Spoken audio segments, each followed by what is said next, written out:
Okay,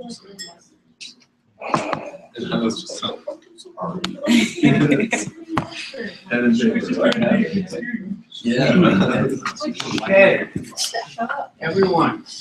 Hello, everyone. Vinnie Favale, Where am I sitting? be kind because you're very fragile. Yes. You may break down in tears, but we want to welcome him, and he's going to give you some insights into the way networks work and how these shows. I mean, we got a bunch of people here. Yeah, just tell me about them in one sentence, like what they want to know. I will give them. Because I can go a la carte. I can go 10 different ways. I can start in radio and take it to network TV, which takes you to cable.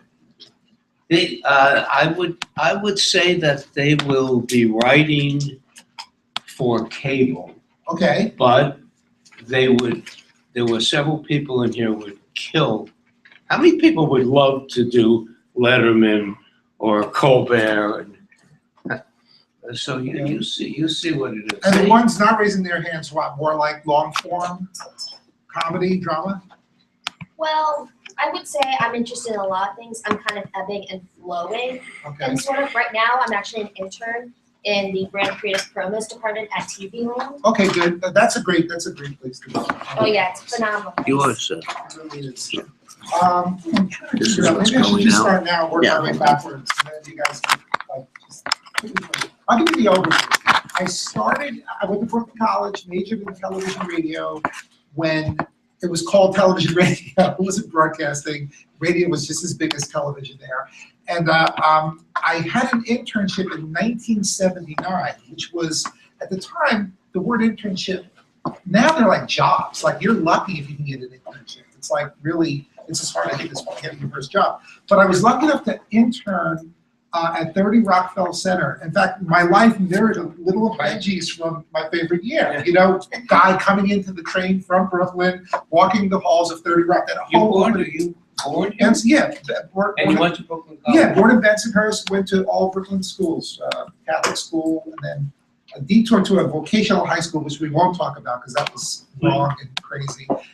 And then into Brooklyn College, and then majored in TV and radio. Lucky got an internship at WNBC, for the Howard Stern fans out there. The tail end of, I think, AM radio, like top 40. Don Imus was there, and Howard Stern was the young upstart, and I was interning there, led to a job. Those people left, those people, meaning the people that were above me, left to start a thing called MTV, because MTV was really just a radio station with pictures. That's all it was. And Bob Pittman was the guy who was in charge of that radio station. And they used that model, just playlists, and the top 40 songs, in this case, would be videos. I was working back office stuff, nothing creative for many, many years, which I want to kind of share with you because it's kind of interesting now looking back. My boss left with them to go to MTV and took me with her. Once you're in the system, there are mentors, rabbis, whatever you want to call them along the way, that if you're lucky enough to hook up with the right one, it's an amazing ride. And I was lucky I've had a couple along the way, Mitch being one of them. Right. Has Mitch spoken to this group? Mitch Semmel, has he spoken to this group? Yes. Yeah. Well, not these group, guys, not but this group. Mitch is a mutual friend of ours. So I found myself working at MTV I was at the first Video Music Awards when Madonna made love to the stage in a wedding dress. It was amazing. I don't know, I still haven't recovered from that. But I was there, and it was great, and it was back office. I did the most uninteresting work, but it was fascinating, and it was good money, from 1979 till 89, actually. Not creative at all. Broadcast operations, the guys that get the network on the air. But I had a front row seat to the creation of MTV and the launch of Nickelodeon and Nick at Night, working with, believe it or not, who's the head of Ann Sweeney, who's the head of ABC. I mean, I worked side by side with Ann Sweeney and Jerry Laybourne on literally operational stuff. How do we get a network on the air? Not the creative part, but once the creative comes in, what do we do with this? How do we, how do we format it and all that kind of logistical stuff. So I did all that for 10 years, and then in 1989, I was at 80. Kind of like the explosion of cable. Overnight, AD became this. It started off with like Nazi war dramas. I mean, that's all it was, documentaries, Why We Fight and all that kind of stuff. And then they had a big hit with 2 big shows, Biography, which is really just repackaged biography episodes that Mike Wallace had done. I mean, cable was so young that this was like a big deal. So Biography and An Evening at the Improv. That was a big, the syndicated version of that. But for you guys who don't know, improv was the breeding ground for just about all the comedians that you see now, like Jerry Seinfeld and Chris Rock. Anyway, those were the big shows at cable. I was doing numbnuts work behind the scenes, nothing creative, very happy, making really, really good money. Thrilled that I was working in any kind of television. Yeah, I like to be on the other end of it, the people making the shows, but I was happy being where I was with these great people that I was meeting along the way. While I was at 80, I felt the need to, my family was growing, and I was like, you know what, I gotta look for a new opportunity. It would be great if there was a cable network that was launching that I could get in on the ground floor with everything that I know and maybe expand into programming, which is where the creative stuff was. And I heard that HBO was gonna launch a comedy network called Comedy Channel, not the Comedy Central. It evolved into Comedy Central, but at the time it was called Comedy Channel. Can't believe that was 25 years ago, 1989. At the time, HBO, when they was really making their money from blockbuster movies. There was no original programming back then. It was truly, wow, this is where we get to see the movies. A couple, right? The comedy specials was basically the genesis for Comedy Channel, because they might have done Comic Relief at that point as an event, but they were doing, Robert Klein was like the king of the stand-up specials, and they had a lot of young comedy specials, and they said they felt that comedy was a brand that could maybe carry its own network. This was before you had the niche networks, but they felt that, there's drama, comedy is a valid category. So they launched, and for them it was a big deal, it was a basic cable network, which meant commercials. They had never done that before. So they needed someone like me, a guy who knew how to traffic, which is what I did, traffic elements, commercials, network IDs, and now programming if they would let me. So I interviewed for the job, got the job. It was amazing. I was working at HBO. That's a company to work for. They're on 6th Avenue. They're still there, 6th Avenue and 42nd Street. And I'm like, nobody leaves here. This is like a great place to be. But they had never done a basic cable network. They would be like, run a 2-hour movie, a cluster of promos, and then another 2.5-hour movie. So their elements were very little. And here I was dealing with all of these little segments. So they were trying to copy MTV. Their idea creatively was to be, okay, MTV was a jukebox of music. We're going to be a jukebox of comedy, okay? They were running not even long-form stuff, all short comedy clips and packaging them. And the people that like Larry David actually worked there for a time. They had all these guest-hosted shows that were doing their own comedy thing and then begrudgingly throwing through, here's some comedy about police, and it would be like a clip from Police Academy 5 and like real crappy stuff. It was a schizophrenic network. One Memorial Day while we were running, we were having trouble getting cable systems to put us on the air. Someone had the idea, not me, to do a marathon of stand-up specials, and the number went through the roof. The ratings were like, oh my God, this is what we want. We don't really give a shit about these hosts that think they're brilliant doing their nuanced comedy. People just want stand-up. So that kind of killed that. At the same time, MTV launched a comedy network called Ha, long form, kind of like Nick at Night, 24 hours, very Tyler Moore, Love American Style, stuff like that. And the cable system said, no, there's barely room for one comedy network, not 2. So they merged and became Comedy Central, okay? Comedy Central is where I continued to work. I was lucky enough to stay there where I met Mitch Semmel. Still operations, still behind the scenes. I'm a creative person, but there really wasn't any place for me to kind of inject myself till one day in 1994. I think it was 94, before Mitch got there, 1994, because I was a senior member of the staff. Our ratings were really bad. We weren't funny. We were running Benny Hill reruns. We were running really bad comedy movies. We didn't have, the best thing we did was run soap reruns. That was a big deal because soap hadn't been in syndication. But people were like, there's nothing funny about Comedy Central. So the boss pulled us together, kind of in a room like this, a smaller group, and it was really the heads of the department. Now, I wasn't in a creative area, but he wanted me there because he thought I was creative.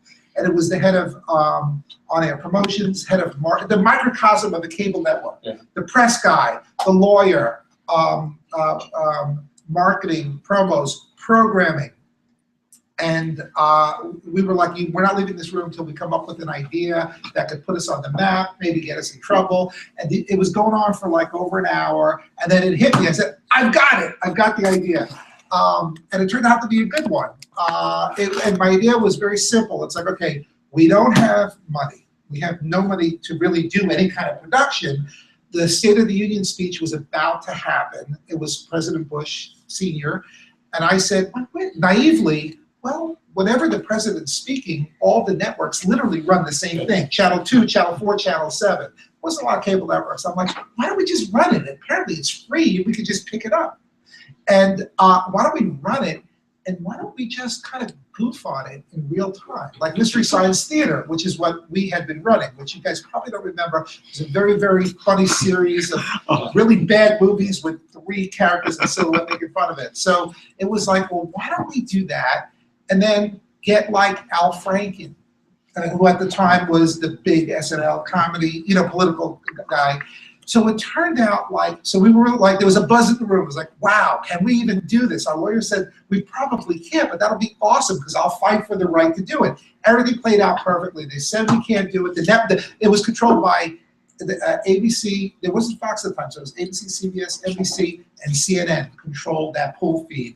And we demanded the rights to run it because even though we're comedy, we have coverage too. We got the rights, put the network on the map, and catapulted me into programming. So that's where I was like, wow, I'm on the other side now of developing shows. And I didn't get to do a lot of that at Comedy Central because just when things got good for me, things sucked. My boss got fired, and it was Bob Creek at the time, and Doug Herzog took over. And when you're in that creative end, he just got there. I was like, sorry. So I wasn't out of a job, but I was literally, there was nothing for me there. I had to go. And luckily, at that time, David Letterman had just launched in 1990 on CBS, launched. And after he was on the air, he was successful for a while. In 1996, things were getting a little rough there. Leto was doing really, really well because NBC was doing well. CBS, a lot was tied into Prime. CBS was falling apart, and NBC was getting big, and Dave's numbers were down. And Dave decided, they fired his executive producer, and they decided, you know what, we need a network executive. So I interviewed for the job, I interviewed with Dave, and I got the job, which was amazing. I don't know how I got it, but I did get it. And I've been there the whole time. Okay, so between you and Rupert G. Me and the deli guy, yeah. So I've worked very closely with the Letterman writers for the past 20 years. When I say closely, helping them, not really, look, they don't need Vinnie Favale to write their show every night. And in some cases, I'm the bad guy. I have to deal with network censor issues, stuff where I'll fight to the death for the show, and sometimes I win, sometimes I lose. But it's interesting, I'll get into the writing of a show like that, of how that machine works. So I don't know if you guys even watched Letterman. You probably found people, right? Sadly, probably younger than that. What are you guys watching late night? You watch late night? Colbert. Okay. I'm so excited about it. Okay. So you guys are truly comedy. Comedy Central got much better when I left. Well, they grew an empire now. I mean, everyone I know, including this room, everyone watches Comedy Central and all the shows. I'm jealous of the interns who work at Comedy Central. Yeah, it really is. It's where I would like to think that what we did was created. I left just when South Park had it. Did you hear the story how South Park came to be? You guys know that? Okay, it's a really great story. You don't know the details, and I'm proud of the fact that the reason they chose Comedy Central was because of the stuff we had done, which was I guess a little nod to our work. They were interning for a pretty big agent,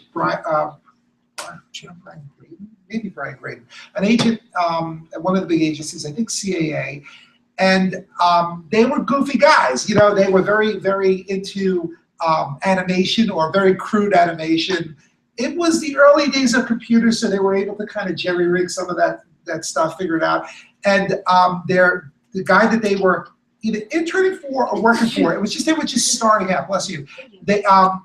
He said to them, he said, you know what, I'm tired of the Christmas stuff, let's do something creative. You guys come up with an idea that I could send out on behalf of him. Oh, yes, Spirit of And their Christmas. fucking idea was Christmas, Jesus versus Santa, okay? Which ended up being on the show, but it was just really a short, pre-Google, pre-internet. But this guy's mailing list was like you would kill for, because it went to every network executive or every other agent and writers. And it went out as a videotape. It wasn't like email, click on this. Yeah. It wasn't a DVD. It was like, oh my God, a videotape. You actually have to physically carry it to this machine and put it in that contraption and then hit this remote, you know? Think about it, right?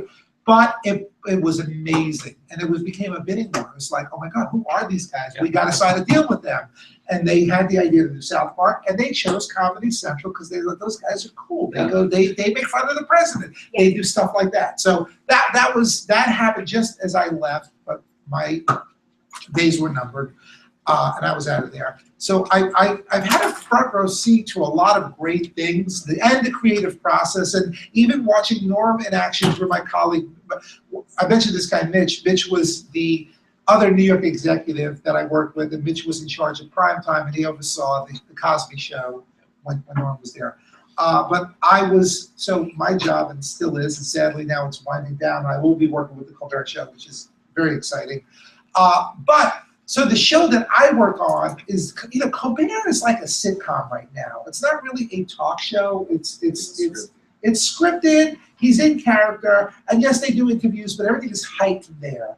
And even Jon Stewart it's larger than life. You know, it's a half hour. It's 4 days a week. I mean, I'm going to sound really, really old now, but I'm of the Norm era of television, of the talk show, which is its own thing, of Johnny Carson and Merv Griffin and David Letterman, which is kind of, they passed the torch. It's not a lot of people.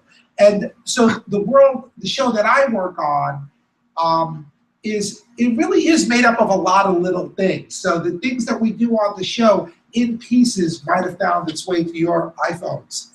Whether we did one of the biggest things that happened on Late Show that hit viral was when Joaquin Phoenix was on, totally fucking with Dave, and Dave was playing along, and that was like a big deal. Like that was like, oh my God, more people watched that as a piece than they'll ever watched it on TV because it went out there. But when you look at, if you're interested in a talk show, okay, or working on these shows, whether it's Comedy Central or the more traditional one like ours, or what Colbert's going to end up being, it's like a newspaper with different sections to it, okay? So yes, there's a writer's room, and you know, these guys are essentially filling up the first half of the show, which is the comedy part of the show. There's the section, the monologue, okay? So the monologue is its own thing. Now the monologue is interesting because there's, I haven't watched Fallon, and I don't know how much he relies on the monologue. I don't know how big a deal that is. David Chef? Bill Sheff? Bill Chef. Yeah. Bill Chef. Yeah. Bill Chef has been Letterman's monologist. Yeah, and not even the editor of it, but it's been with Dave for over 20 years. But different people he's almost like, he used to be the editor of it, and now he's the guy that contributes but helps Dave evaluate. So what happens is, they might get, the head writer is not even in charge of the monologue, okay? The head writer is working on other jokes that are part of the monologue. They're enhancements, they're things that might be in the news that lead to a video. Hey, take a look at this, and then they go to the video, they produce that. The head writers are mainly involved with the desk pieces, the things that Dave does when he sits down at the desk and does comedy pieces. But the monologue is a separate guy who's getting probably 100 jokes a day some are being faxed in by guys on the West Coast who used to write for Johnny, and they're just focusing on Who's that, Barry and Mulholland? exactly. These And This, Vinnie is talking about, you said before, when you were at HBO, this is like a lifetime job. it really Well, is. some of these jobs are truly, if you get on a series, the series may be canceled. Right.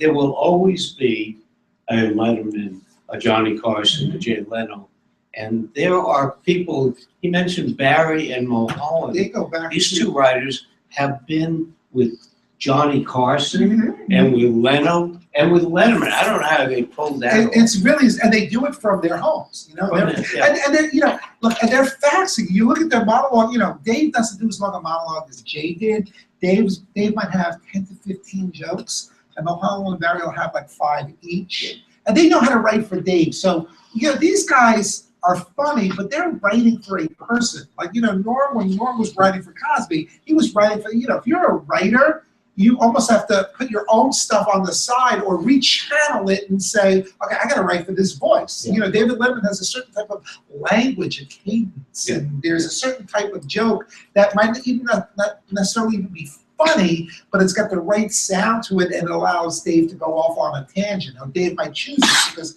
he sees that if they know how to write for him. So you've got the monologue, which then you also have the top 10 list, that's where the head writer gets involved in. The top 10 list is topical. It's kind of like when Dave said, well, we stole that from USA Today, top 10 things. That was just an easily digestible, Yeah. piece of top 10 things that are going on this week. And the top 10 list is really just 10 more monologue jokes in rapid fire. Did you hear about the guy who went to a drive-through window naked? Top 10 things you don't want to see at a drive-through. They use that as a starting point, and they do that. And sometimes they're right on the money, and the audience is just laughing. And sometimes it's like sucking wind, and Dave's like, should we even finish this? So the top 10 list, then you get to the desk. There's a commercial, you get to the desk, and then there's more comedy. And that's where it might be, stuff that Dave, small town news, real news headlines where Dave, the great thing about Dave is we operate almost as a parody of talk shows. There's, and I'm not, are we recording this in any way? We probably are, but so I won't be too brutally honest, but there are some shows that are earnestly gonna pitch you the jokes, saying, we're gonna do this great thing, that's gonna be fantastic. And with Dave, it would be like, okay, this is headlines, okay? This is when I hold up a real headline and then I'll make a humorous comment. He reveals the seams of it. He doesn't think it's so precious that what we're about to do is comedy gold. He explains it, and there's comedy, I think, in that.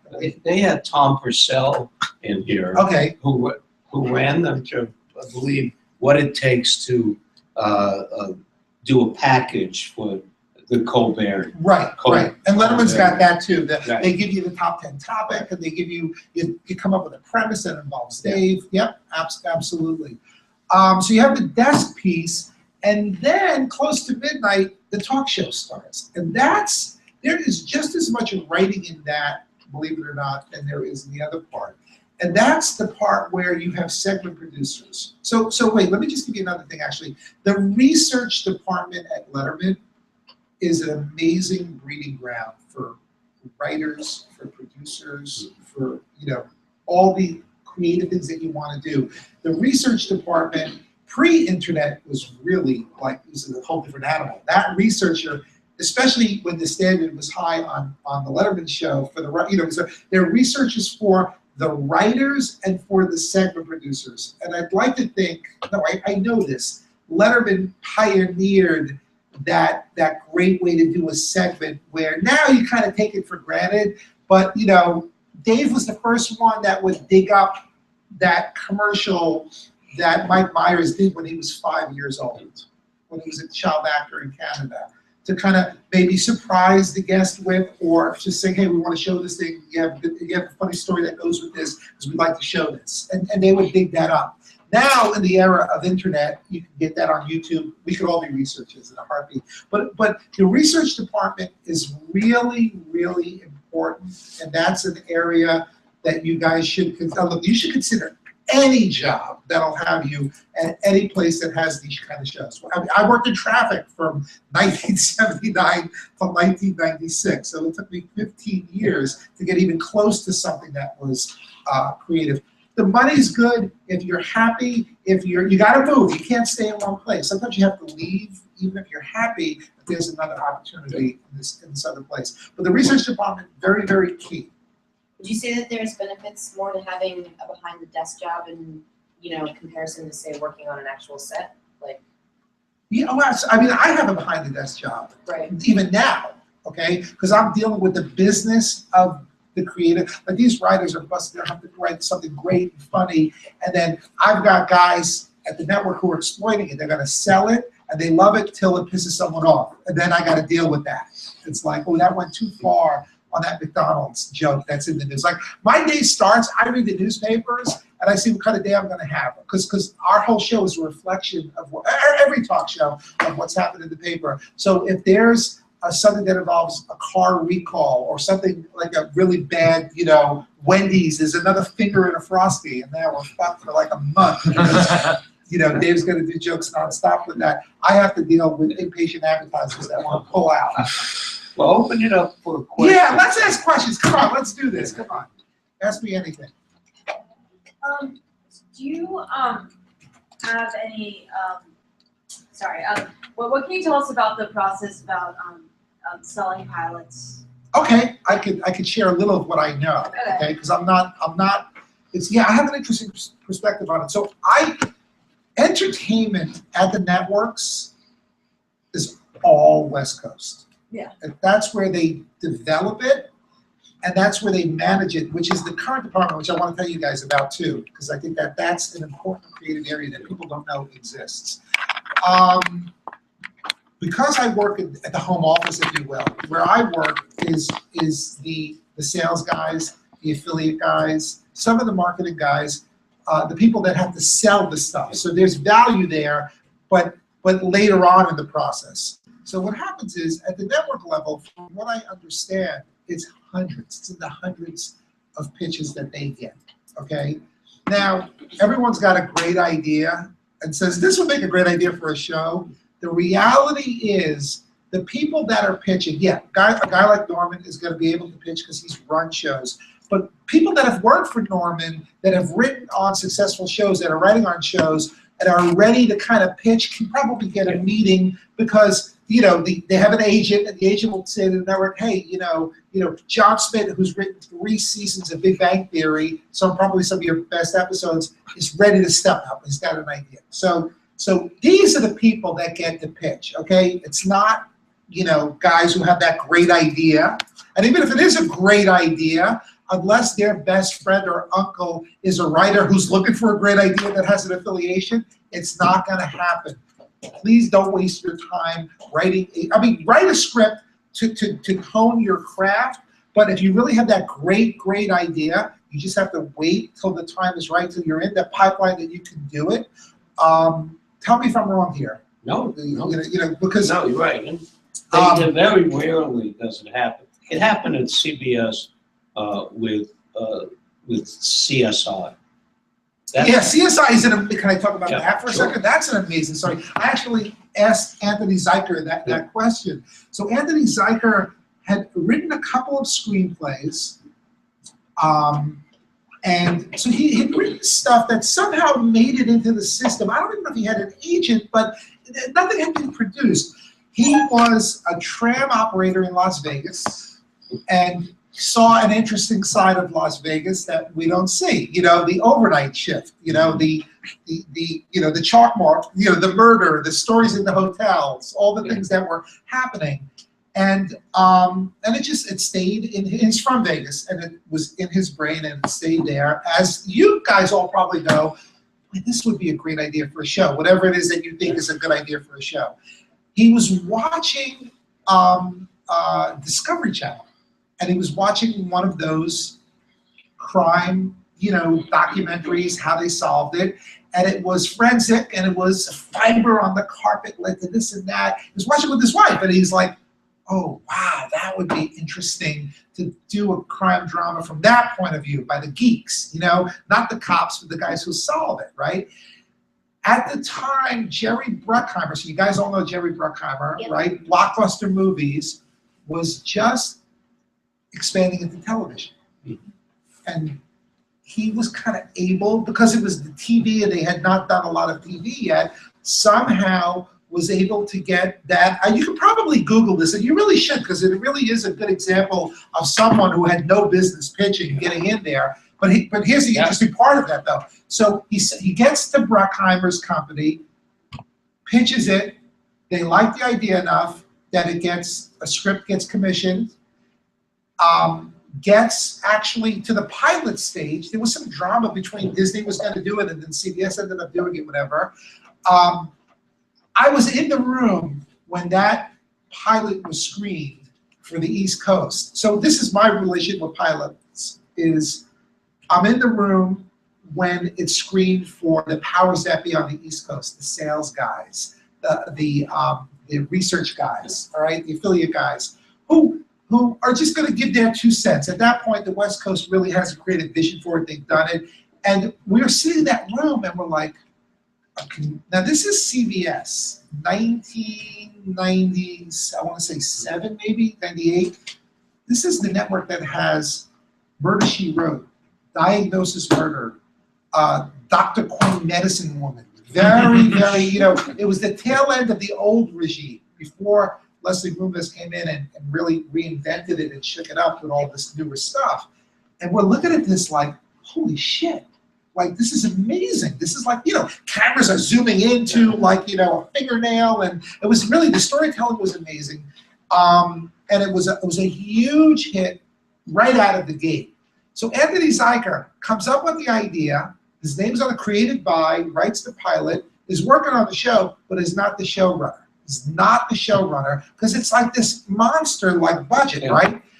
We spin off Miami CSI, created by Anthony Zuiker, because it's all born of that, not the runner of that, not the head writer, but writing for that. Maybe 5 years later, CSI New York, finally he gets to run his own show, all right? Something Norman had been doing for many years at that point. But it just goes to show you how, how important the showrunner is to a network. They're not going to trust that one. Even if you came up with the idea, it's not your show. It's not your show. They gave it to the keys to someone who they could trust with this $3-4 million budget every week. Okay, so yes. When you talk about the pipeline, Right. People that you pitch to, who would that be specifically? Okay, so at the network, you have the head of the network, the head of the entertainment at the network. Then underneath that person, you have the head of drama, the head of comedy, and now the head of reality. That's a whole nother genre that didn't exist when I started, okay? And these people are getting pitched so the network, for instance, you know, they really deserve more credit than they get sometimes, because it really becomes like, well, Jerry Bruckheimer, you know, CSI, but it's, you know, the network knows everything. They know what actors are available. Like the network, at one point, you know, they'll meet with Anthony LaPaglia or Gary Sinise, the agents, movie guys who might say, hey, you know what, we're ready to do TV. If the right thing comes along, think of us. So they're constantly thinking of casting and people out there. That's like, oh, Gary Sinise was just in here. That's great. Then someone has the idea to do CSI New York. Oh, Gary Sinise is available without a trace. Oh, Anthony LaPaglia, let's put them together. So the network is the one that's kind of like, they're the hub, okay? So they're meeting with agents and managers and Steven Spielberg and, you know, that high up or below that who are pitching ideas for shows, and they know who they want to work with casting-wise or what writers that they've worked with they think are ready to run a show. So that's the pipeline that I'm talking about. And then there's another part of that. So once a script gets bought, and it's like, okay, we like this enough. Of all these hundreds of pitches, we like 60 of them to spend money to do scripts. Ooh, this is as good as we thought it would be. Maybe some not as good. okay, these are worthy of pilots, you know, cast contingent. Can we get the people that we want? Not that you want, that we want. I mean, we want the ones that you want, but the ones that we think could really make this a hit. And then they create more pilots than there are slots on the schedule for.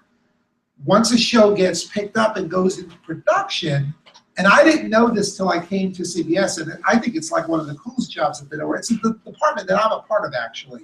Although mine is different because my show's on every day. The current department, you might not even know that this department exists, and it's an amazing group of executives whose job. So the comedy person the comedy person who developed Big Bang Theory, or the drama person that helped develop CSI. Once those shows go on the air, they're gone. They're out of the pipeline. Now it gets handed off to their current department.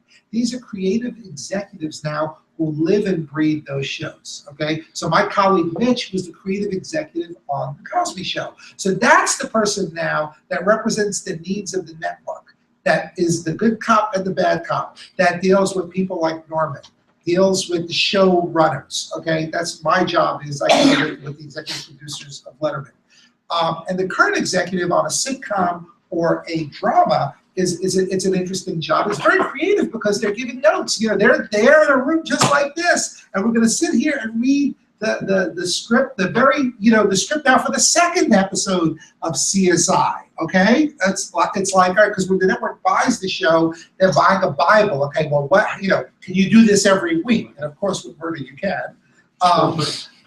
With comedy, you have to convince the network. Well, there's 5 years. Are there any comedies done in the CBS comedies? In Done New York? No. It's amazing how many dramas that we have. But the writers are in the West Coast. Yeah. They're not here. Yes. So, I work on a set. So are there people that are part of the pipeline that are on the set physically? Yes. From the network. Not a lot. You have the network. What set do you work on? I'm on Madam Secretary.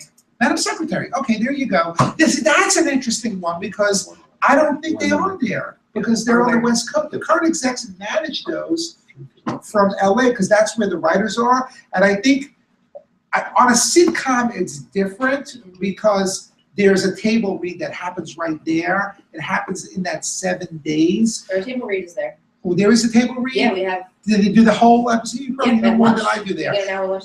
I don't think the network. I think there might be a studio person. I know the UPM is there. Who? The UPM is there, the production manager is there, the executive producers are there. Is there someone from the studio or the network there? I don't know, we're with iProduction, so I don't know if that's a separate part of CBS. Yeah, you know what, I think they weigh in at the script phase, like when they get the script before it gets to the table read. I'm out of my league when it comes to that. The comedies, Mitch would be there. The network, what it usually is now the networks produce a lot of their own stuff. But if there was a situation where it was Warner Brothers Studio, right, which does Big Bang Theory, so you've got someone from Warner Brothers Studio at the table read, and you got someone from the network at the table read, each managing their own needs, okay, of what has to be done. And then I think the way it works is after the read is done, the network gives their notes. Right. Okay. Now the networks don't even. They used to come to the readings. Now they watch it on closed circuit. Right. They're disembodied. Go ahead. I just wanted to go back to screening the pilots Okay, to executives because I had the experience as an intern at TV Land where the brand creative department and the marketing department and the scheduling department all went into a conference room, Right. and the president screened 2 of the pilots we picked up, and it was like, okay, these are 2 pilots we picked up. Get ready to deal with these. Yeah, that happens. I'm a little earlier in the process. Yeah. Where look, they'll screen maybe. Let's say we have 5 slots, and maybe we'll get 8 comedies and 10 dramas. We look at them, and quite honestly, they don't really know what's going to be on. There's some that might have to be on for whatever reasons, but we look at them, and the creep rises. I mean, you just know the stuff that's really, really good that everyone ends up saying, we do our little surveys. It's like, we like, it's all anonymous. It's not like, but if there's something that I love, I'm very vocal about, oh my God, that's the best thing I've ever seen. That's the funniest thing I've seen in a while. Big Bang Theory, monster show, right? $1 billion show.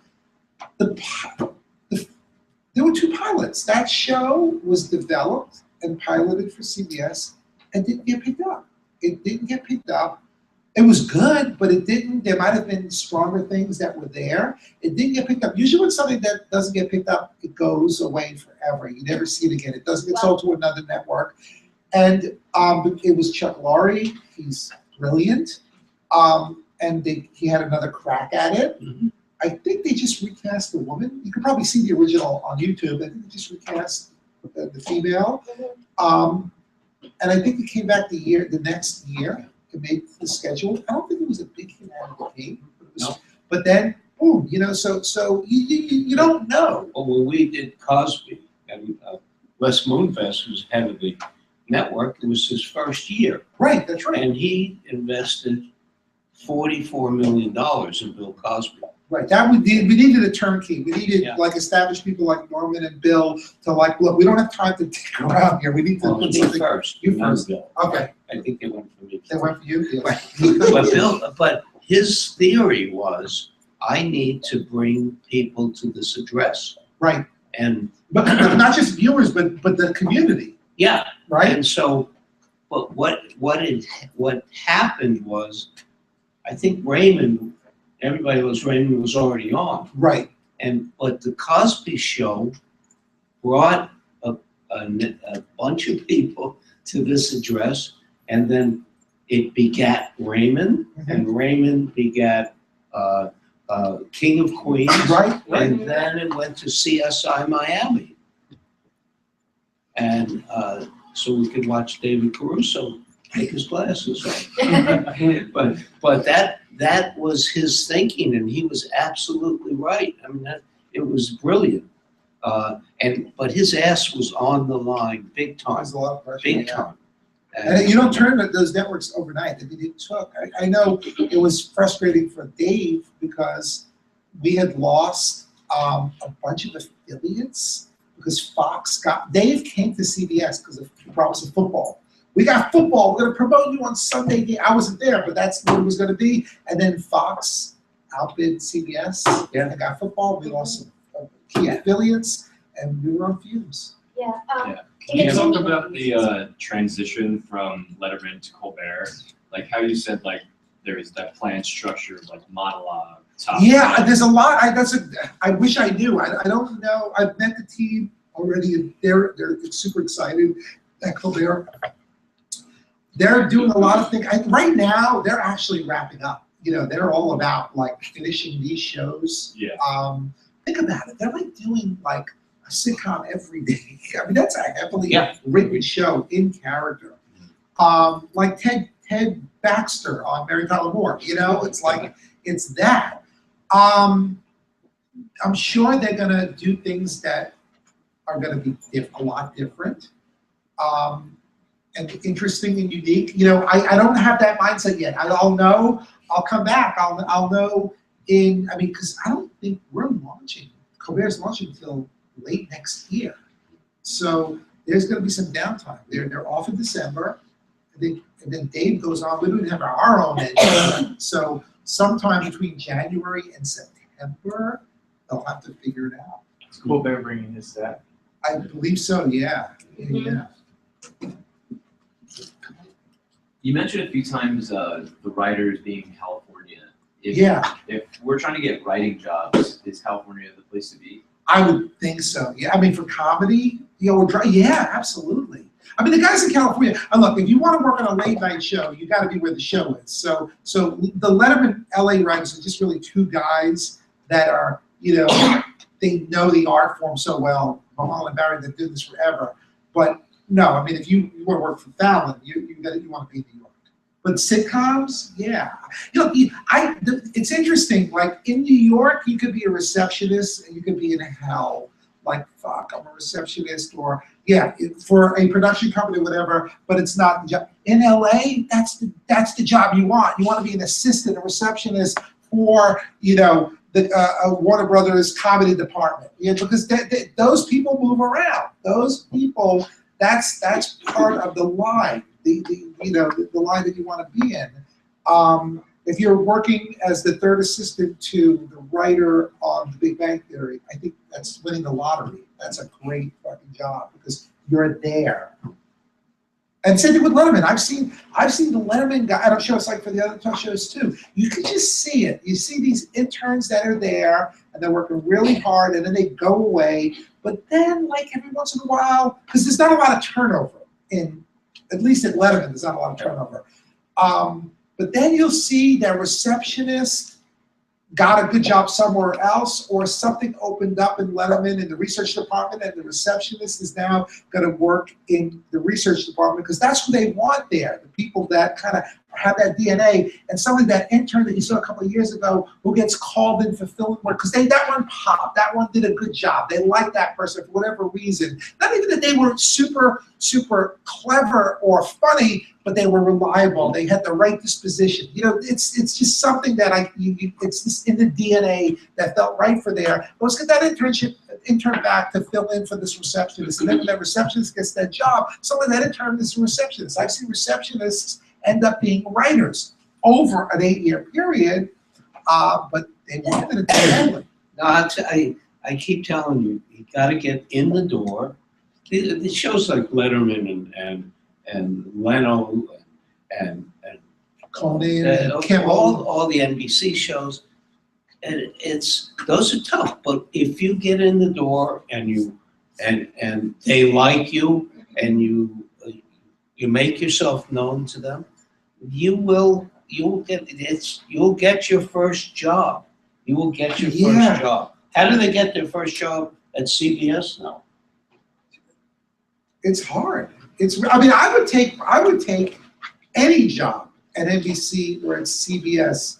If you're interested in late night and writing comedy, I would say probably NBC more than CBS because NBC's got Seth, it's got Fallon, it's got Saturday Night Live. Right. I would take like a ad sales research analyst job, to get you in the fucking building. Because once you're in the building, it's like military. Okay, I'm here now. I'm going to see job postings. First of all, you got to be great at whatever job you take. And the sales, the sales guys, people that work for the sales guy that I deal with, they're on the fringes of late show. They go to the taping, they get to know me. If they want, to network that way, you're one step closer. So when you say in the building, you're talking like the production office or just like? No, I mean with the network, you talk about either 30 Rock, Black Rock. ABC, I think, is on the Upper West Side. Look, New York, if you're into news or late night entertainment or the talk shows in the morning, it's all New York. That's New York. News and late night entertainment. Half of late night entertainment. I mean, NBC is different because they have SNL and the 11:30, 12:30 shows. They're an anomaly. And then they got the morning. They're like fourth hour of Today Show. What is that? Is that news? I don't know what that is. That's drinking. But that's drinking. That's drinking. But I would aspire to work on Kathy and Hoda. I would kill for a job there if I was just starting out. Because it's like, all right, be a research person on that job, or Meredith Vieira, which I think happens at 30 Rock. There's a lot more happening, I think, at 30 Rock. But if you're talking about sitcom writing or drama, it's not New York. Even though we have almost all of our shows that film here, they're written in LA. A Person of Interest, Good Wife. That's all done on the West Coast. Madam Secretary. Do you know anything about the relationship between web series and future programming? Like how web series get picked up to get on programs? Yeah, it's so, at one point that seemed real exciting. Like that was look, I know there is stuff like Children's Hospitals, that's a big deal. And it seems to be, no one's in any hurry to put that on. Is that on TV though? It's on Adult Swim. It's Adult Swim, right? It kind of just made its way there eventually. Is that? Broad City. Broad City, yeah. Okay. TV Land has one coming up. Yeah, I don't know the business model. I can't see there being money in that. I don't know how. They're starting to be.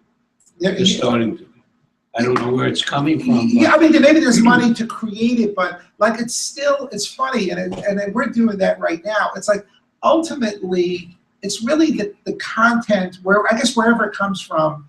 If you channeled that energy into doing that, and it was on CBS or a network, it's a quicker road to a bigger impact. The Big Bang Theory started as this little web thing and never got I don't know how it can grow from there. Like Funny or Die churns out a lot of great stuff. Oh, yeah. Right? Now, that stuff seems to be happy living in that world. Yeah, You know, it doesn't end up being on TV. Not that, look, maybe I'm the wrong guy to ask, because I'm just like, if it's not on TV, it's not big yet. Which is stupid of me to say. I know, but I watched a lot of TV. I don't watch a lot of, I have a great idea, I'll get to you in 1 second, because I'm about to tell you a great idea that I haven't been able to get off the ground at the network. I think there's a lot of good, and I think Adult Swim kind of does it now. There's a lot of good stuff on the internet, but I want to watch it on television, only for the convenience. It's just easier for me to just sit on my couch and watch it on TV. Like, I watch TV, I'm the king of the second screen. I'll watch Scandal while on my iPhone I'm following what people are saying. I like watching it with complete strangers. I like watching award shows so that I want to hear people snarky. I like to hate watch. It's horrible to me. But I'll do it. I'll do it. Scandal's becoming that. It's like annoying me. So now I'm just like, I want to see now when people are just kind of goofing on it, like Mystery Science Theater. Like, first I was like, I drank the Kool-Aid. Now I'm like, this is fucking bullshit. Does anyone else call it bullshit on this? Because I'll only watch it if we're watching it that way now. But I had this idea where to collect all of this great stuff happening every day, whether it's Funny or Die, or someone doing a brilliant web series. There's a young guys on YouTube who do this amazing, I think it's Source News, they do this news. SourceFed. Amazing. These young, you guys with a green screen, just doing these articulate news coverage with a funny point of view. I think it's amazing. And I tried to actually pitch that to CBS News, and it died like I pitched it to the head of CBS News. My idea is very, very simple. Because the DVR is the game changer. It really is. Letterman's competition is no longer Jimmy Fallon. It's CBS. On a Monday night when everyone is watching The Voice or Dancing with the Stars, because that's live TV and not as DVR friendly as you want, it doesn't mean they're not watching the CBS stuff or The Good Wife from the night before. They're just watching that. It's like, okay, Dancing with the Stars is over, or The Voice is over. I'm going to go to my DVR and watch Madam Secretary or The Good Wife, or watch whatever was on at 9 o'clock on CBS. So it's 11:30 now, and they're staggering all their things. So my $1 million idea was and still is too. It's like, wouldn't it be great if we found this compelling web thing that's going on that everyone is talking about, okay? And I don't know what that is right now. You guys might know more than I do. But wouldn't it be great if that was on CBS at 3, 4 in the morning, a bullshit time when no one's watching? We put it on. All we have to do is just tell the world that it exists. It's like emailing it to them. All they have to do is DVR it, so that I could watch it on my couch, because I don't want to watch it on my phone. I don't want to watch it on my tablet. I don't want to watch it on the bus. But it's like, it's really cool. People are talking about it. Let me just sit down for 2 minutes and let me see if it's real, because that's the way I watch television. I still watch it. It's so funny. Technology got so sophisticated, right? Samsung Curve TVs, beautiful triple 4K HD, and I don't know who's watching it. They're watching it on their phone. But I think the content should be on TV. So what's on CBS at 4 in the morning? good question. I did my research. And what it is it's, I think, so we're a network in the morning, right? From I think 8 a.m. till noon. Let's Make a Deal is network. I can't believe we do Let's Make a Deal, right? The Price is Right network. Then it goes local till the evening news, right? That's national. And then local again, Wheel of Fortune, Jeopardy, all that stuff. Then network television from 8 till 11. Then we're local again from 11 to 11:30. Then we're network from 11:30 till 12:30. right? That's where you got Letterman and Ferguson, right? Then till 1:30. Then I believe it goes back to the stations and it's reruns of Entertainment Tonight and local access, stuff like that. And then there's a network feed that goes out for us. I don't know if the other networks do it, and it's really just, it's almost like a news feed. It's CBS News just churning out what's happened in the day, packages from 2 to like I think 5 in the morning when the local early news comes back on. So the network has the ability to kind of broadcast and put stuff out there. And if there was like, you can't do something new. It's got to be something that I think would be provocative that someone is doing and there's a little buzz. Remember Mitch, our friend Mitch, did this live, HuffPost Live. Right. To get you out of here. Okay, yeah, There's okay, good. one over here. Okay.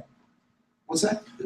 No, going back to like web content and how it can make the transition, just as an example, I know that Drunk History from FunnyOrDie.com became, Yeah. it blew up online, and then all of a sudden they just said, let's just take a whole bunch of these, string them together for like a half-hour program, and so it's almost becoming skit comedy is reinventing itself on something like Comedy Central, which is just, it's an it's so funny. Anybody, by the way, any network, a cable network could do this. Any network that's broadcasting could put at 3. I guess my point is we didn't talk about the DVR. The DVR. Talk Soup and Tosh.0, they aggregate. Yeah, they aggregate the little things, and I was just thinking more of instead of it being something made up of little things, what is this great thing that people are talking about that happens? I mean, is there regularity to this web stuff you guys are talking about? Like, is there something every week of that one thing? Well, I was to say really quick, weirdly, kind of the opposite thing just happened with Adult Swim, where they put on Too Many Cooks at like 4 o'clock in the morning.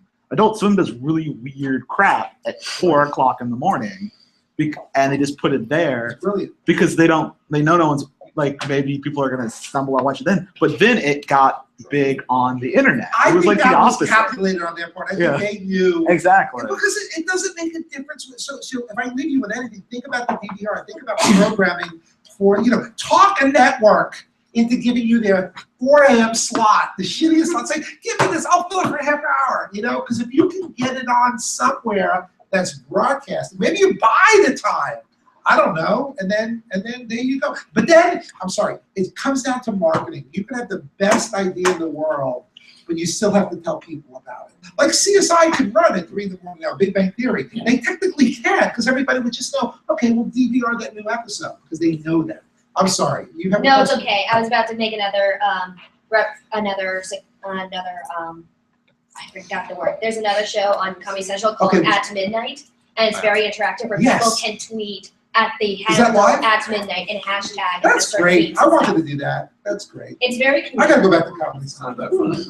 Can you take me with you? It comes right after Daily Show, Colbert, and like those two are just like. What's the list? Is there a list show? What's it called? D-list? Not D-list. There's a show. What are the shows on Comedy Central that are? What's the one you just mentioned? It's called At Midnight. At Midnight. Oh, Who's the other guy? Nick Kroll? No, there's That midnight guy? no. There's the guy who tweets a lot. Maybe that's the one. That's the one. It's At Midnight. Chris Hardwick. And you're saying that's not good? It's very hit or miss. Yeah, it depends on the panel. You all agree on that?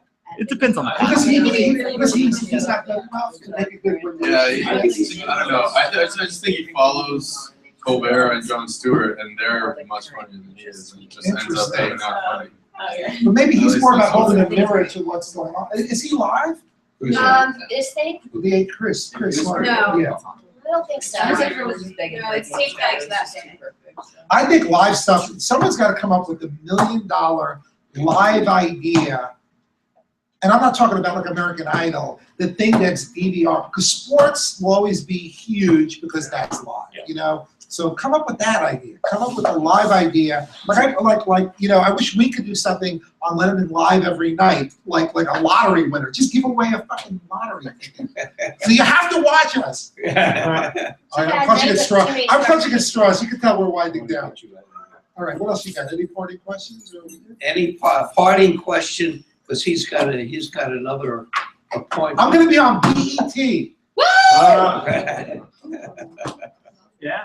They made an incredible mistake. One final question. I know we've talked a lot, but it's very interesting about the relation between CBS and Viacom that I didn't think didn't exist when I It started really working doesn't at exist, Viacom. yeah.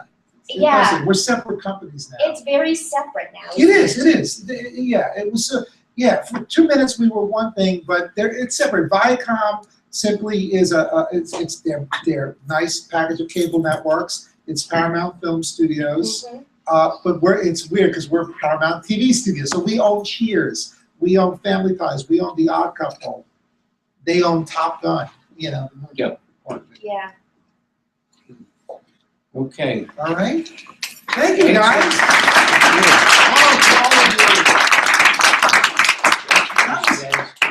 Oh, yeah, I got Wendy Trilling's email address. She's the president of Housing Development Oh, right, yeah. in LA, and I sent her an email last week, she hasn't got back to me yet. Oh, okay. But Good luck.